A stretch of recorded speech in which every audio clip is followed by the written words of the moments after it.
Olá, o tema de hoje é adoção, o ato jurídico pelo qual alguém é permanentemente assumido como filho por uma pessoa ou por um casal, que não são os pais biológicos do adotado. No caso do Brasil, o casal pode ser formado por pessoas de sexos diferentes ou do mesmo sexo. Você vai saber quais são os direitos e responsabilidades dos adotantes e como integrar uma pessoa de outra origem à vida nova na família. Veja agora esse e outros assuntos que vão ser notícia no Justiça Cidadã.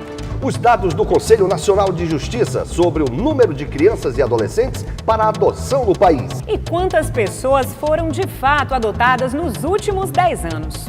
A terceira edição do projeto Justiça Itinerante na região de Cururupu chega à comunidade Guajerutiwa. Os detalhes da terceira Semana Estadual de Valorização da Mulher, que teve também programação especial na cidade de Lima Campos, que é termo judiciário da comarca de Pedreiras.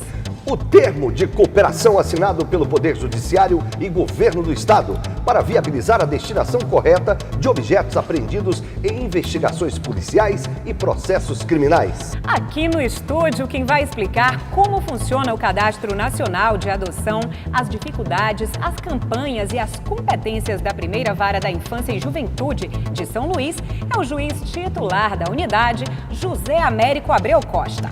É agora, no Justiça Cidadã, um programa do Judiciário Maranhense em parceria com a TV Assembleia.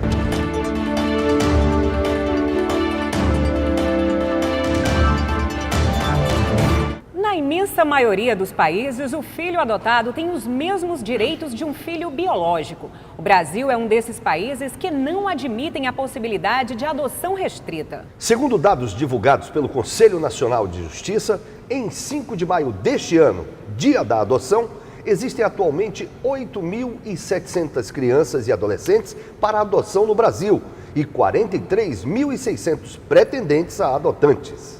Nos últimos 10 anos, mais de 9.000 adoções foram realizadas no país.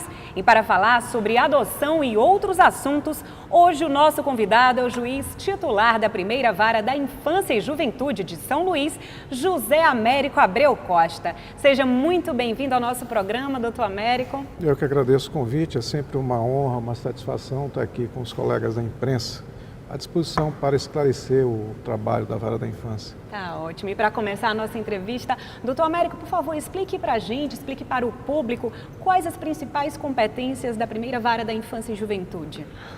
Bom, quando se fala em Vara da Infância, a parte civil, é natural que se pense muito em adoção, isso é natural.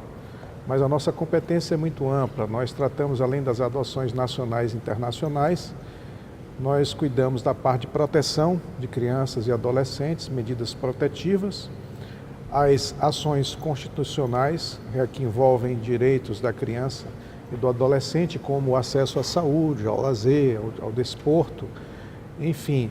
E também os processos de guarda e tutela. Agora, o que nos difere da vara da família, porque a vara da infância, o que caracteriza a competência dela é a situação de risco. Se não houver uma situação de risco, então a competência é da vara da família. Por exemplo, o casal que disputa um filho. Se houver uma mera disputa de guarda sem risco à criança, de maus tratos, abandono, alienação parental, então é com a vara da família. Se houvesse risco, se for positivado, então a competência é nossa. Então nós temos toda uma tecnologia de processos judiciais para proteger a criança nesse momento. Eu gostaria de saber o que é o Cadastro Nacional de Adoção e como que ele funciona, doutor. Olha, eu participei ativamente da elaboração em Brasília, junto ao Conselho Nacional de Justiça, de uma das lâminas desse cadastro, que é exatamente, na época era a lâmina devida aos critérios e requisitos pretendentes. O que acontece? O Cadastro Nacional de Adoção é um grande banco de dados, né, gerenciados com a plataforma técnica do CNJ para cadastrar todos os pretendentes à adoção e também aquelas crianças e adolescentes que já estão com o poder familiar destituído e estão, portanto, aptas a serem colocadas no processo de adoção. Então, antes disso, era difícil porque cada estado tinha o seu próprio cadastro local. E com a unificação, ficou muito mais fácil para a criança encontrar um lar substituto. Por quê? Porque um casal ou uma pessoa previamente cadastrada em qualquer estado da federação, ela pode adotar no país todo. Uma pessoa de São Paulo pode adotar aqui. Um casal, por exemplo, um casal de São Paulo poderia adotar uma criança aqui no Maranhão. Estando no Cadastro Nacional de Adoção, ela poderia tranquilamente. E obedecendo à ordem do cadastro. Como quem mora aqui também, adotar em qualquer lugar do país. Exatamente. Bahia, Então, exato. Rio. Foi, na verdade, um dos grandes avanços no direito da criança e do adolescente. E, particularmente, proporciona uma adoção mais segura. Porque para a pessoa chegar até o cadastro, ela tem que passar por um estudo social, apresentar documentos pessoais, ela tem que comprovar que não responde nenhuma ação criminal. Enfim, digamos assim, usando uma linguagem eleitoral, ela tem que estar com a ficha limpa. Então, é muito seguro, um mecanismo muito seguro. É fundamental a segurança. Sem dúvida, sem dúvida. Daqui a pouco tem mais assunto para tratar com o juiz José Américo. Quer entrar em contato com a Justiça do Maranhão? Então ligue para o 0800 707 1581 e fale com o Telejudiciário. A ligação é gratuita e você pode pedir a informação que estiver precisando, de segunda a sexta, das 8 da manhã às 6 da tarde. Anote aí, 0800 707 1581. A comarca de Cururupu realizou a terceira edição do projeto Justiça Itinerante, que leva diversos serviços e atendimento judicial às comunidades e povoados da região de Cururupu e Serrano do Maranhão. Dessa vez, o projeto chegou à comunidade Guajerutiwa, uma ilha que fica a quase 3 horas entre viagem de carro e barco a partir de Cururupu. A comarca de Cururupu realizou a terceira edição do projeto Justiça Itinerante, levando ações de cidadania aos moradores da ilha de Guajerutiwa, pertencente ao município de Cururupu. Cerca de 242 pessoas receberam atendimentos diversos, como expedição de certidão de nascimento, casamento comunitário, divórcio, audiências, além de outros serviços oferecidos. O projeto foi idealizado pelo juiz Douglas Lima da Guia, titular da comarca. O projeto Justiça Itinerante, ele visa aproximar a justiça do cidadão. Então é um projeto que nós sentimos a necessidade de levar exatamente o Poder Judiciário e toda a gama de serviços que são envolvidos, como acesso à justiça, oferecimento de ações judiciais, ajuizamento de ações judiciais, mas também os serviços de documentação básica, emissão de documento, acesso à cidadania, serviços também de saúde. E o nosso foco principal são as comunidades, a zona rural e a zona praiana do município de Cururupu. Esta que nós estamos realizando aqui é a terceira edição do projeto. Nós já realizamos uma edição em maio, no município de Serrano do Maranhão, que é termo judiciário de Cururupu, e realizamos a segunda edição em junho, no povoado Aquiles Lisboa, também em Cururupu. A comitiva partiu da zona urbana de Cururupu por volta das 5 horas da manhã, para uma viagem de quase 3 horas. Os atendimentos aos moradores da ilha aconteceram de 9 às 15h30. Envolvendo vários órgãos como Viva Procon, Polícia Militar, Polícia Civil, Ministério Público e Secretarias Municipais de Assistência Social e de Saúde. Durante essa edição do Justiça Itinerante, foram celebradas 19 uniões civis por meio do projeto Casamentos Comunitários. Após 48 anos morando juntos, os noivos Raimundo Foicinho, de 68 anos, e Ernestina Gomes, de 66, oficializaram a união civil perante a justiça. Nessa época as coisas eram tudo difíceis, né? Então para a gente ir em Cururupu era a maior dificuldade, não tinha, ia remando, não tinha motorizado para o cara. E agora não, as coisas ficaram tudo fácil, né? Fácil demais porque, como agora, já livrou de eu ir para aí. Já eu vim aqui com maior facilidade, né? Então hoje a data é histórica, né, dona Ernestina? A senhora casando. Sim. Esperava esse momento. Esperava sim. O projeto Justiça Itinerante está inscrito na 15ª edição do Prêmio Inovare. E o consultor da premiação no Maranhão, advogado Marco Lara, acompanhou a equipe de perto. Estamos aqui nesta oportunidade, na segunda fase do Prêmio Inovare, visitando uma prática concorrente, encabeçada ou de autoria do juiz da comarca de Cururupu, Dr. Douglas. Essa fase consiste na confirmação das informações que o Dr. Douglas inseriu no ato da inscrição. Essa inscrição é toda eletrônica via site do Prêmio Novare e, passado o período de inscrição, reabre a fase de confirmação. Então, a nossa função aqui hoje é verificar como que a prática se dá na prática e fazer algumas considerações que eventualmente não tenham sido inseridas durante o processo de inscrição. Eu já tinha ido várias vezes lá em Cururupu e não tinha conseguido, e hoje facilitou muito para mim porque veio aqui em casa o juiz e a gente conseguiu tirar esse documento. E minha mãe estava precisando muito, ela é impossibilitada de viajar e facilitou muito, uma ação muito importante. O Justiça Itinerante foi elaborado com o objetivo de facilitar o acesso à justiça e fomentar a cidadania em comunidades da zona rural da região do município de Cururupu, sob a coordenação do Poder Judiciário local, levando atendimento às comunidades e ilhas distantes dos 2 municípios que formam a comarca, Cururupu e Serrano do Maranhão. Depois do intervalo, o juiz José Américo Abreu Costa vai contar quais são as maiores dificuldades nos processos de adoção e vai falar sobre proteção e saúde de quem espera a adoção. O intervalo é rápido, aguarde aí.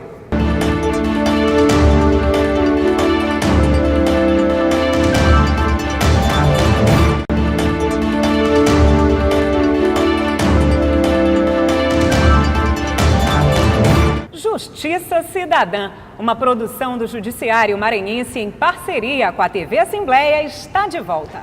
E hoje conversando com o juiz titular da primeira vara da Infância e da Juventude de São Luís, José Américo Abreu Costa.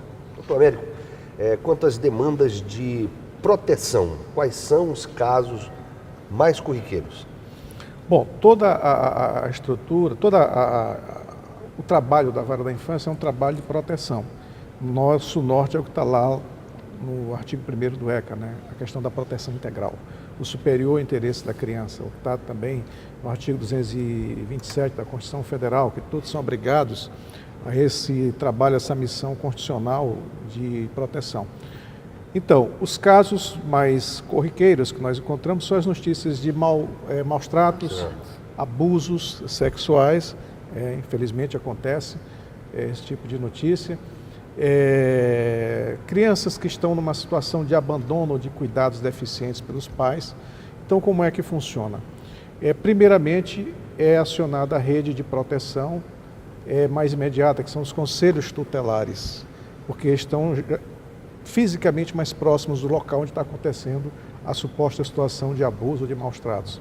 E a partir daí é solicitado o acolhimento institucional da criança, ou colocação numa família substituta, ou numa família extensa, que é um conceito relativamente novo. Por exemplo, o que é uma família extensa? É um vizinho que conhece a estrutura familiar que está debilitada e que tem condições de ficar com aquela criança até essa situação de risco. Regras gerais é um exemplo clássico. E a partir daí, determinado o acolhimento institucional, é feito um monitoramento até a cessação daquela situação de risco.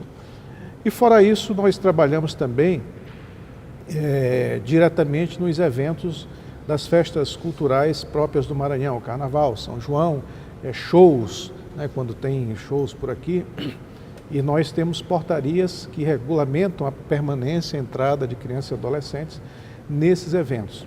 Mas o que eu sempre falo nas entrevistas, a imprensa é uma poderosa aliada da vara da infância, que os primeiros juízes da infância são os pais.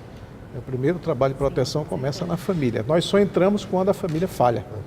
Uma criança, por exemplo, os pais que adotaram uma criança, eles podem perder o direito a essa adoção, caso estejam maltratando a criança, ou seja, constatado? Seguramente podem, porque se os próprios pais biológicos, eles podem ter o poder familiar destituído. Então, por exemplo, os pais abandonam uma criança. Um exemplo tragicamente clássico.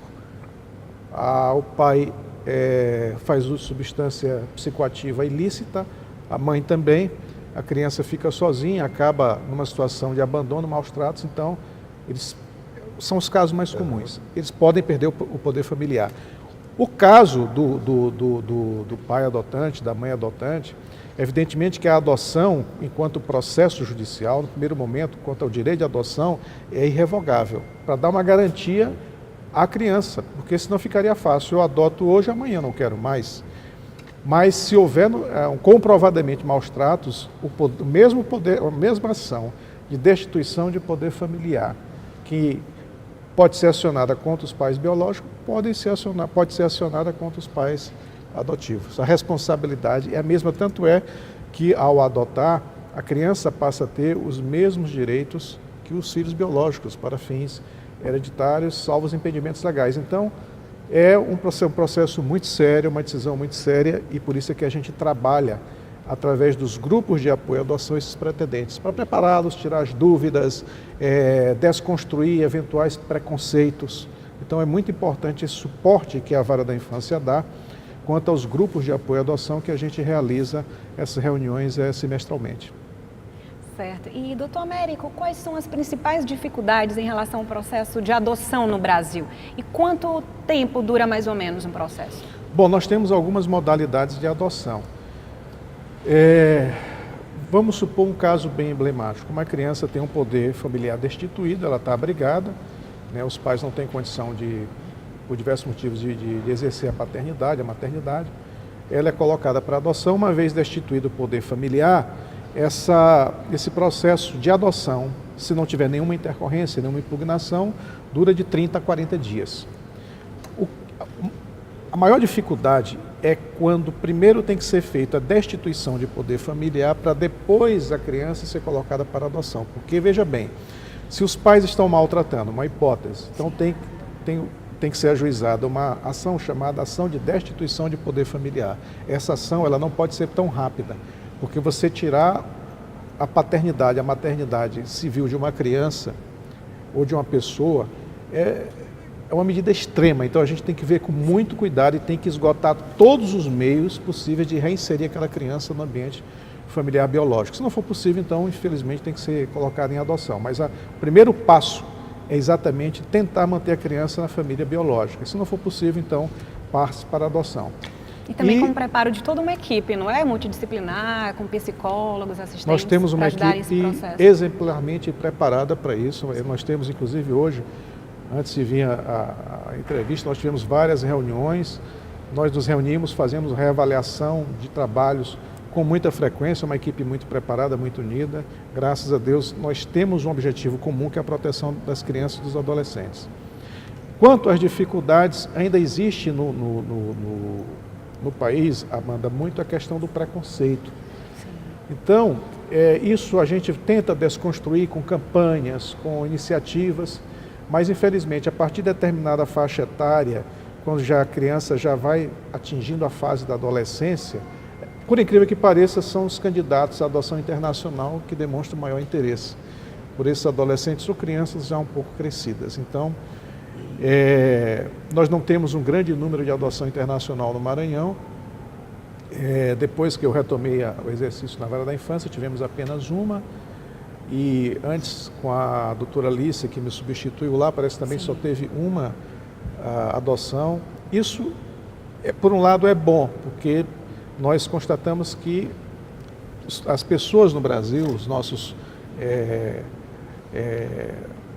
cidadãos brasileiros estão procurando a adoção. Mas, por outro lado, ainda existe uma faixa etária que fica muito difícil conseguir uma adoção no país. Aí, a adoção internacional, ela entra como uma solução viável. Vocês têm dados, doutor Américo, comparativos entre crianças adotadas, adolescentes, essa porcentagem? A porcentagem maior é de bebês, ou criança até 3, 4, 5 anos. Sim. Quando já chega para próximo, porque é o que para o estatuto, é considerado criança até os 11 anos. 12 anos acima já é adolescente. Então, já fica mais difícil. Quanto mais a criança vai... Por isso é que nós temos, eu digo o seguinte, na Vara da Infância, o tempo, ele é um poderoso aliado, mas ele é também um cruel inimigo. Nós não podemos delegar autoridade ao tempo, nós temos que correr, aí nós temos que ter o equilíbrio para fazer a síntese entre a celeridade e a segurança que o processo exige. Então, se a gente conseguir essa fusão, essa síntese, a gente vai para adiante. E temos conseguido. Com relação às ações na área da saúde, por exemplo, existem muitas. Quais são os principais casos e desafios? Essa é uma pergunta bastante oportuna no momento atual da Vara da Infância. Por quê? Porque nós temos muitas ações constitucionais relativas a direitos das crianças e adolescentes quanto ao acesso à saúde. Porque é uma deficiência na rede pública, né, seja estadual ou municipal, nessa área. Nós temos praticamente o único hospital de maior concentração, que é o Hospital da Criança, que já está, parece, sobrecarregado. E aí o que acontece? Tem semanas que entram 3, 4 pedidos de liminares. É uma média que eu considero muito alta para uma vara da infância. Então, qual é o maior tormento nosso? É porque, na verdade, tanto o Estado quanto o município, e eu falo de uma forma extremamente técnica, quero deixar bem claro isso, com base no meu trabalho na vara da infância, nós não temos uma estrutura, por exemplo, de UTI pediátrica, uma estrutura para dar vazão a essas demandas. Então, isso para nós é um tormento, e maior tormento ainda para as crianças que delas precisam. Então, eu acho que nesse ponto, as políticas públicas, tanto municipais quanto estaduais, elas são bastante deficientes e mesmo ineficazes nessa área. E nós temos que exercer o controle judicial dessas políticas públicas para garantir o direito à saúde e o direito à vida mesmo, porque senão tem situações que, se a criança não for para uma UTI pediátrica, ela morre. Entendeu? Então, é um desafio atual muito grave que nós temos enfrentado na área da infância. Olha, e tem mais perguntas sobre a adoção ainda hoje. Você também quer saber mais sobre o assunto da justiça? Então envie uma mensagem para o nosso WhatsApp. O número é o 98880-4461. O Poder Judiciário realizou a 3ª Semana Estadual de Valorização da Mulher, que contou com ações, palestras e seminários sobre violência de gênero. Entre as 30 comarcas que realizaram ações, a de Pedreiras, por meio da 3ª Vara, promoveu uma programação especial na cidade de Lima Campos. Na 3ª Semana Estadual de Valorização da Mulher, a comarca de Pedreiras realizou uma programação na cidade de Lima Campos para chamar a atenção sobre o problema da violência contra as mulheres e a importância de denunciar os crimes. O evento também reuniu membros das comunidades de Pedreiras e Trizidela do Vale. A programação começou com uma alvorada do despertar e seguiu em carreata pela cidade, percorrendo os principais bairros para convidar a população a participar dos serviços e ações disponibilizadas na Praça Duque de Caxias. A abertura foi feita pela juíza Larissa Tupinambá, da 3ª Vara de Pedreiras, e contou com a presença do juiz Marcelo Moreira, diretor da Corregedoria, representando o Corregedor-Geral da Justiça, desembargador Marcelo Carvalho. De aceitação e tolerância com a violência doméstica, contribuindo para que se criem estruturas familiares saudáveis e uma sociedade mais solidária e fraterna. No evento, foram realizadas palestras, além de premiações oferecidas à população. No próximo bloco, o juiz José Américo Abreu Costa vai dizer o que tem sido feito para estimular as adoções e o que uma pessoa interessada em adotar deve fazer. E o termo de cooperação firmado pelo Poder Judiciário e Governo do Maranhão para viabilizar a destinação correta de objetos apreendidos. A gente volta logo, logo.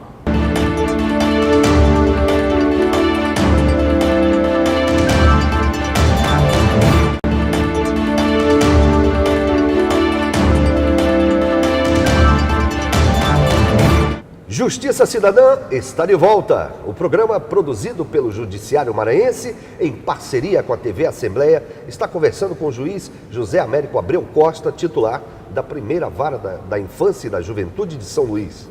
Doutor Américo, o Poder Judiciário tem feito... O que o Poder Judiciário tem feito, aliás, para estimular, por exemplo, adoções no país? Olha, vários juízes da infância no país todo têm projetos, iniciativas no sentido de esclarecer que seja, na verdade, o processo de adoção.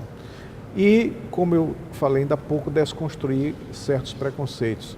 E nesses processos, que o principal deles são as reuniões dos grupos de apoio à adoção, a gente percebe que muitas ideias equivocadas, elas são desfeitas com base no esclarecimento. E não só isso, tem várias campanhas no país todo. Nós podemos citar 2 estados do Nordeste que são referência nessa divulgação de projetos e na efetivação desses projetos, que é o estado da Paraíba e o estado de Pernambuco. que são assim estados corrimãos que têm um grande avanço na área da infância e da juventude. E aqui a gente vai tentando a cada passo também fazer debates, esclarecimentos com a rede de proteção e campanhas até com divulgação de folders e cartilhas. A gente só tem que ter o cuidado para não ultrapassar certos limites, não parecer que a gente está querendo banalizar o processo de adoção, porque o processo de adoção ele não pode ser muito lento, porque há um prejuízo para a criança. Ele não pode ser muito lento, porque senão a criança acaba perdendo aquela oportunidade, mas também não pode ser muito rápido, porque tem que ter uma segurança nesse processo de adoção. Então, basicamente, o próprio Conselho Nacional de Justiça tem feito muitas iniciativas nesse sentido. E, doutor Américo, como deve proceder uma pessoa interessada em adotar uma criança? Bom, o primeiro passo é procurar a vara da infância para se cadastrar. Essa pessoa ou esse casal, porque a adoção só existe uma proibição no país, que é o avô adotar o neto, né? Porque o avô a avó, por exemplo, passaria a ser a mãe do neto. Então, é a única proibição. É a única proibição. Então, o que vai garantir a segurança de uma adoção é exatamente o estudo técnico. É a principal prova, o estudo do serviço social, das assistentes sociais, das psicólogas, enfim. Então, a pessoa interessada, o casal interessado, deve procurar a vara da infância para fazer o cadastro, ter acesso ao Cadastro Nacional de Adoção. Ela é submetida a várias entrevistas, visitas domiciliares, tem que apresentar documentos e ela não fica necessariamente obrigada a adotar. Esse cadastro ele tem um lapso temporal de validade que, vencido, ele apenas perde o seu efeito, não há aquela coisa ostensiva de obrigar. Mas tem que ser procurado, porque para uma pessoa adotar, ela tem que procurar o cadastro, apresentar os documentos, procurar a vara da infância para ter acesso ao cadastro e aí, estando tudo ok, ela passa a integrar o cadastro nacional dentro de uma ordem de inscrição. Certo. O senhor gostaria de deixar algum contato também da vara da infância para a população? Olha, nós estamos abertos lá inclusive, há mais ou menos 4 anos atrás, 3 anos atrás, quando a vara foi deslocada do centro para o fórum, para a fim de atender melhor a população, nós temos uma sala logo no térreo, até para facilitar o acesso de pessoas que têm alguma especialidade, né? Cadeirante, etc. E lá procurar o nosso comissariado, e lá tem também a nossa equipe de assistentes sociais, que podem evidentemente, dar um esclarecimento necessário a respeito. Nós estamos à disposição da população e queremos mais uma vez lembrar que os primeiros magistrados são os pais, né? Voltando à área de proteção, que é uma área que me preocupa muito com a ascensão da violência no país todo, né? Entendeu? Então, era essa e dizer que nós estamos aqui abertos ao diálogo com a população. Vamos retomar vários projetos, o projeto Jovem Comissário, que é um projeto de muito sucesso, que tem um alcance social muito grande, e muitos outros que já estão em elaboração, e continuar mantendo a nossa parceria com a imprensa, que a imprensa é uma poderosa aliada na área de proteção também. Ok, muito obrigado, doutor Américo, pela sua presença. Ok. E o Poder Judiciário e o Governo do Estado, por meio da Secretaria de Segurança Pública, firmaram um termo de cooperação, com o fim de viabilizar a correta destinação de objetos apreendidos por meio de investigações policiais e processos criminais. O termo de cooperação técnica foi assinado pelo presidente do Tribunal de Justiça do Maranhão, desembargador José Joaquim Figueiredo dos Anjos, pelo Corregedor-Geral da Justiça, desembargador Marcelo Carvalho Silva, e pelo secretário estadual de Segurança Pública, Jefferson Portela. A medida considerou a elevada quantidade de bens apreendidos existentes em delegacias de polícia civil e nos depósitos públicos das comarcas do Maranhão, vinculados a inquéritos policiais ou processos penais. E se você quer participar do programa, envie uma pergunta, reclamação, sugestão ou elogio. O número do nosso WhatsApp é 988804461. O Justiça Cidadã de hoje chega ao fim. Uma produção do Judiciário do Maranhão em parceria com a TV Assembleia. Sábado ao meio-dia nós temos outro encontro. E você pode rever esta edição na segunda e na quarta, às 9 da noite. A gente se vê na próxima edição. Até lá! Até lá!